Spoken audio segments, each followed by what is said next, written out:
तो जय हिंद फ्रेंड, कैसे आप सभी।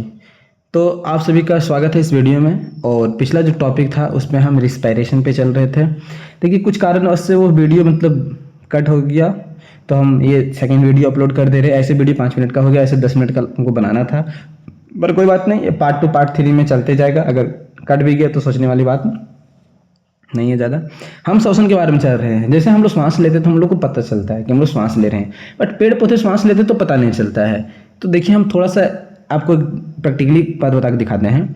जैसे देखते होंगे ना कि धान का जब दिन होता है, खेती करते हैं, तो धान क्या करते हैं, काट करके रख के एक रूम में रख देते हैं। तो जब धान का बोरा धान में हाथ घुसाते हैं अंदर, तो थोड़ा सा गर्म महसूस होता है। क्या होता है? थोड़ा सा गर्म महसूस होता है। तो ये क्या है, श्वास ले रहे हैं, वो क्या है, श्वास ले रहे हैं वहां पे।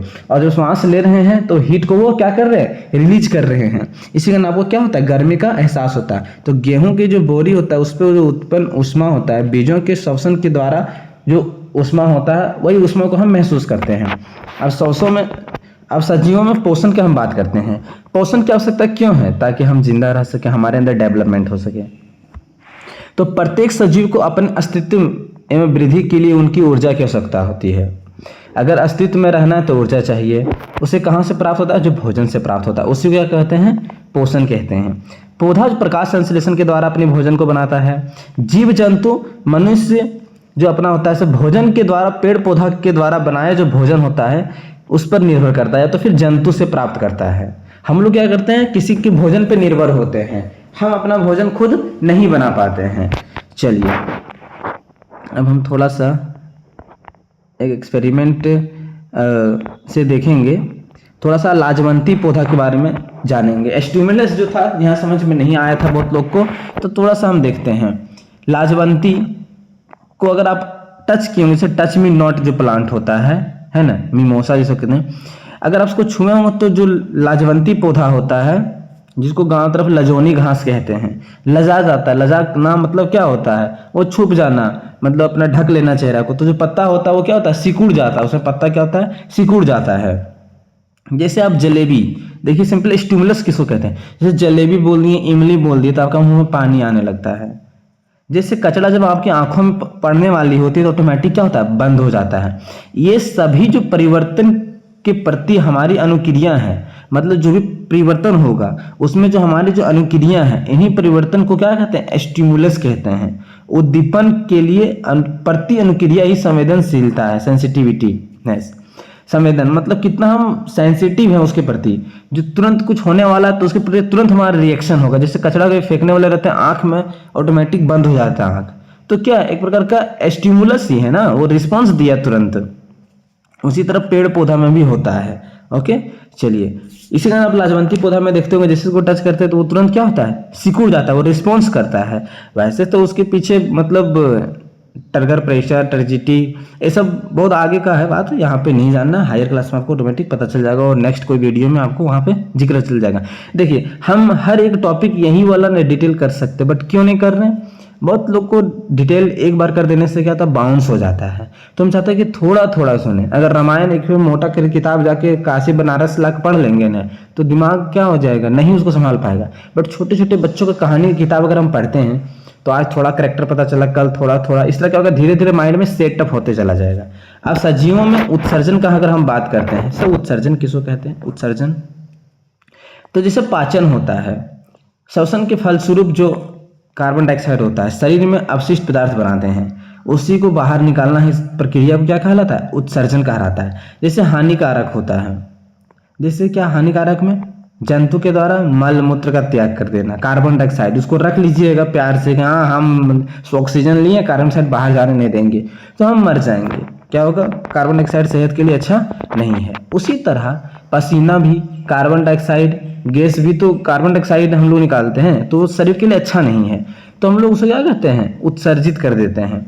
सर पौधे भी उत्सर्जित करते हैं, हाँ पौधे उत्सर्जित करते हैं। जैसे गोंद, सर ये गोंद क्या होता है, रबर, रोल, इसको रेजिन कहते हैं। प्लांट को कभी काटे होंगे तो इसमें देखते होंगे ना, गोंद निकलता है, चिपचिपा पदार्थ, ये स्रव करता है, मतलब रिलीज करता है, सिगरेट करता है ना।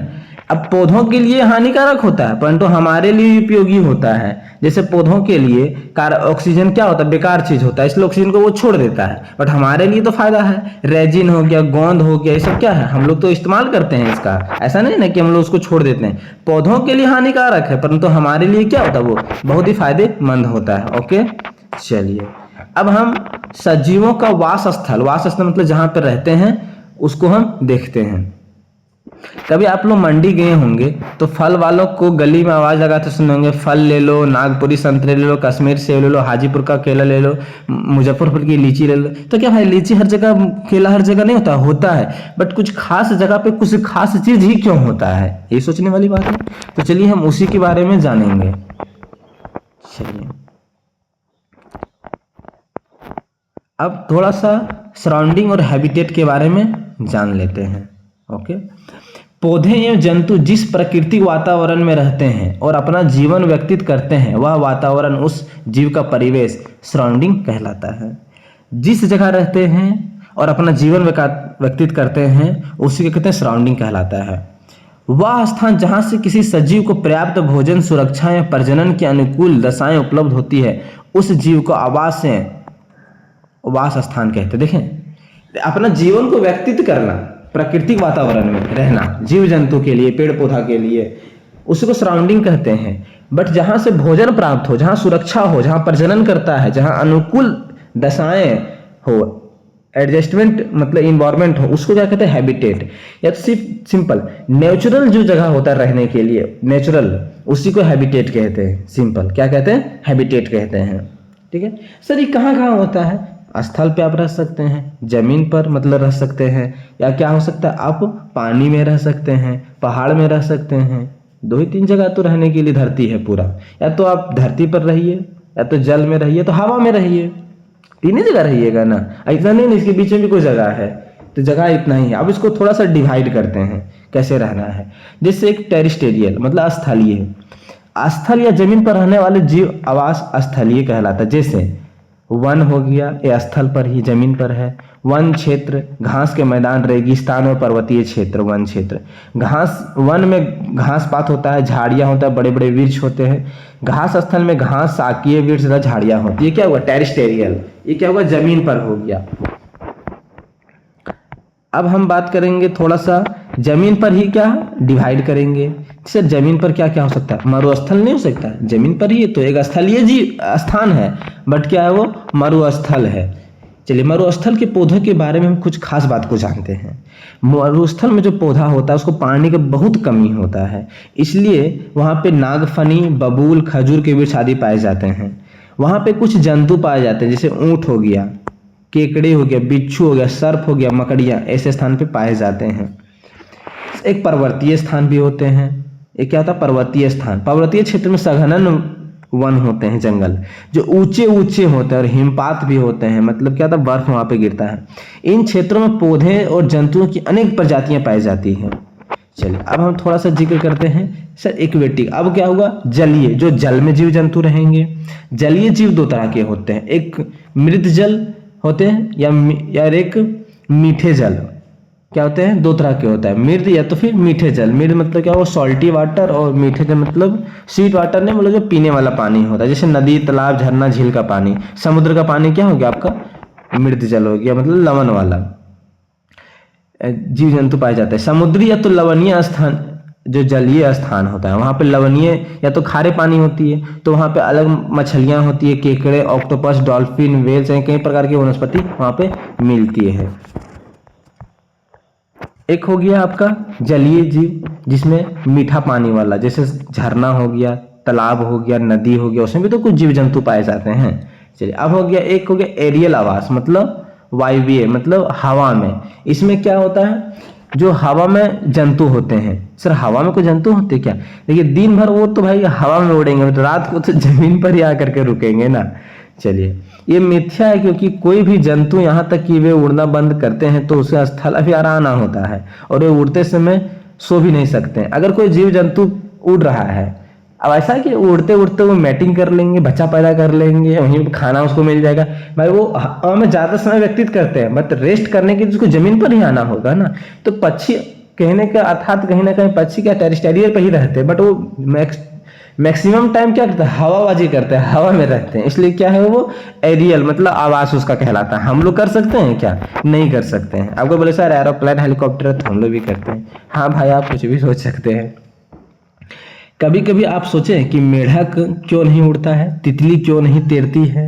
तो वास्तव में क्या होता है, प्रत्येक प्रजाति जंतु के पौधे के शरीर की बनावट जो होती है अलग अलग होती है। क्यों? क्योंकि वो अलग अलग जगह पे रहते हैं, तो उसके अनुसार से उसको क्या क्या जरूरत है, उसके शरीर में अलग अलग रचनाएं होती है। वे विशिष्ट रचनाएं स्वभावगत विशेषताएं जो किसी पौधे या जंतु में उसको परिवेश के समान रूप में रहने में जो क्षम मदद करती है, उसी को कहते हैं एडेप्टेशन। जैसे सिंपल हवा में आपको रहना है, उड़ना है सिंपली, तो आपको पंख चाहिए, बट आपके पास पंख नहीं है तो आप वहां नहीं रह पाइएगा। जैसे कोई गर्म वाला जगह है तो अब क्या, गर्मी जगह के लिए अलग शरीर का बनावट, ठंडा जगह पे जहाँ जीव जंतु उसका शरीर में क्या है, ज्यादा मोटा चर्बी है, बाल ज्यादा होता है, तो जो ठंडा जो जगह लगता है वहां पे अलग बनावट है, जो गर्मी जहाँ लगता है, जो जहाँ बरसात होता है, सब जगह क्या अलग अलग बनावट है, तो उसके अनुकूल रहना क्या कहलाता है, एडेप्टेशन कहलाता है। जैसे स्थलीय हो गया, वायवीय, पर्वतस्थल, पर्वतीय, जलीय जीव, सभी जीव हो सकते हैं अलग अलग जगह पे रहते हैं, सबका अपना अपना एडेप्टेशन होता है। चलिए अब जैसे थोड़ा सा कुछ जानवर के बारे में जान लेते हैं। जानवर के बारे में जैसे शेर हो गया, अपने पंजे के लंबे नाखूनों का इस्तेमाल करते हैं, दौड़ते समय अपनी अंगुलियों के अंदर खींच लेते हैं। इनके चेहरे के सामने की ओर होती है, जिसे अपने शिकार को ठीक से देख सकते हैं, शिकार पर हमला कर सकते हैं।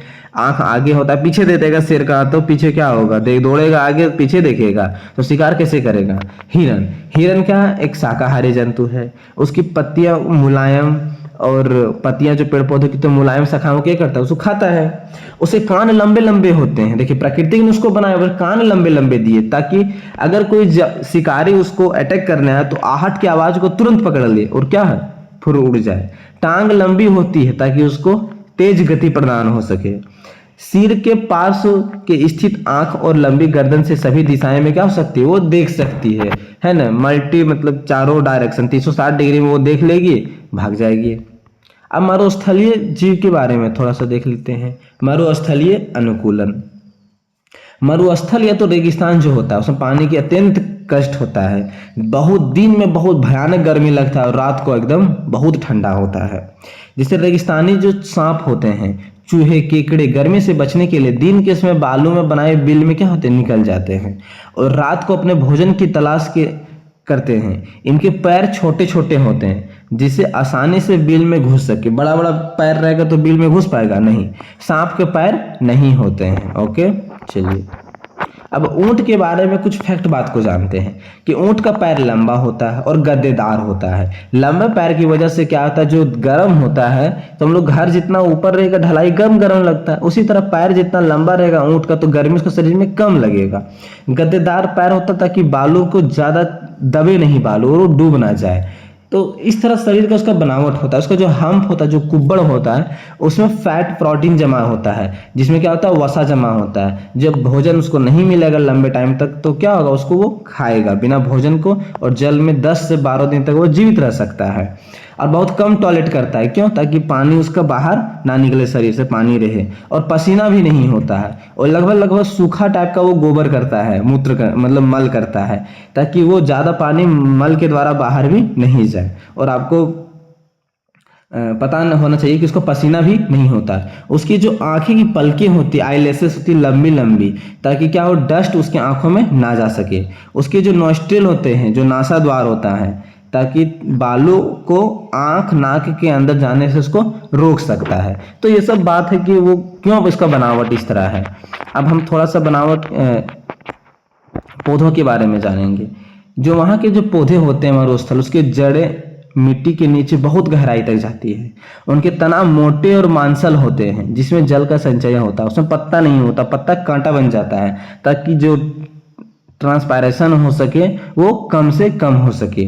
तने के ऊपर ऊपरी मोटी परत होती है और इस पर घने रोम होते हैं, जो जल के वाष्पन को कम करते हैं। घना रहेगा तो क्या हो सकेगा, जल उसमें कम बाहर जा सकेगा। पत्ता कम रहेगा तो ट्रांसपायरेशन भी नहीं होगा। उसमें क्या होता है, कटे स्पाइन के फॉर्म में होते हैं। देखिए थॉर्न नहीं लिखना है, थॉर्न मतलब भी कांटा होता है, बट उसका कहानी अलग है, स्पाइन का कहानी अलग है। कभी कोई वीडियो में हम उसको बताएंगे। जल का वाष्पन की दर को क्या करता है, घटा देता है, ताकि जल का क्षय कम हो सके। अब पर्वतीय अनुकूलन के बारे में चलते हैं। पहाड़ी क्षेत्र में वृक्षाकार शंकुकार होते हैं वृक्ष। ऐसा क्यों, ऐसे होते हैं ताकि जब भी उसमें बर्फ उर्फ गिरे तो वो स्लिप कर जाए, ओके, ताकि वर्षा का पानी उस पर स्टोर ना हो सके, बर्फ स्टोर ना हो सके, वो नीचे गिर जाए। तो ऐसे सबका बनावट मतलब अलग अलग दिया गया है।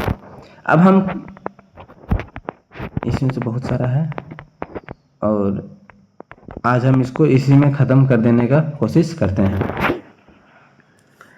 और उस क्षेत्र, अब जो इन क्षेत्रों में जंतुओं और खाल मोटी होती है, कौन से क्षेत्रों में, तो देखिए पर्वतीय क्षेत्र वाले जो जीव होते हैं। तो पौधे के बारे में देखें, जीव के बारे में, क्योंकि लंबे लंबे बालों से ढकी होती है।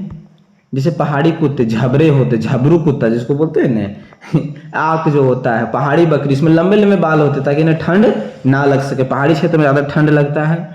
जो वहाँ जंतु होता है उसका खाल जो होता है चमड़ी मोटा मोटा होता है। पहाड़ी भेड़ बकरियों की पहाड़ी ढलाव में चलने में मदद होता है। और जो पहाड़ी क्षेत्र वो ढलाव है तो चलेगा, तो उसके लिए उसको पैर का जो खुर होता है वो मजबूत लेवल का होना चाहिए, ना क्या होगा, खुर टूट जाएगा, वो गड़ेगा, वो चल नहीं पाएगा। अब हम जिक्र करेंगे जलीय जीव के बारे में।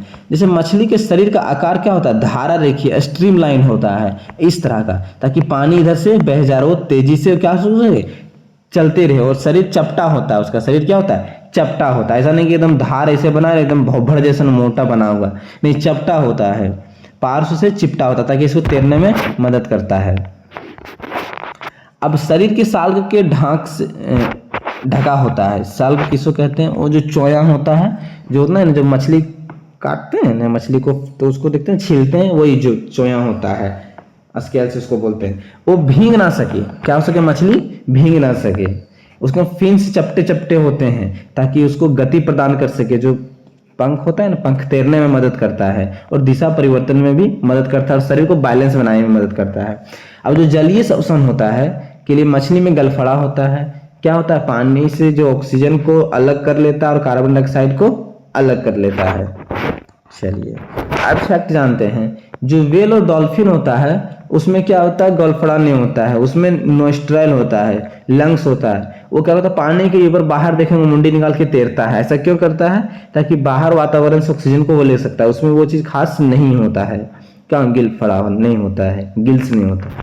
नेक्स्ट ऑक्टोपस और स्क्विड।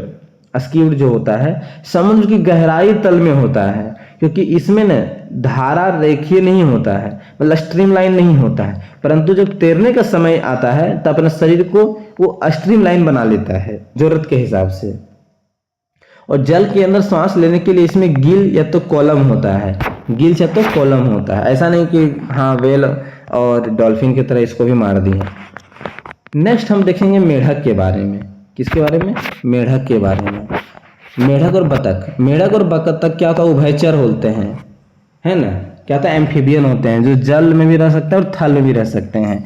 तो मेढक का जो पिछला पैर होता है वो छोटा होता है, आगे वाला मतलब पीछे वाला बड़ा होता है और आगे वाला छोटा होता है, ताकि वो छलांग लगा सकते हैं।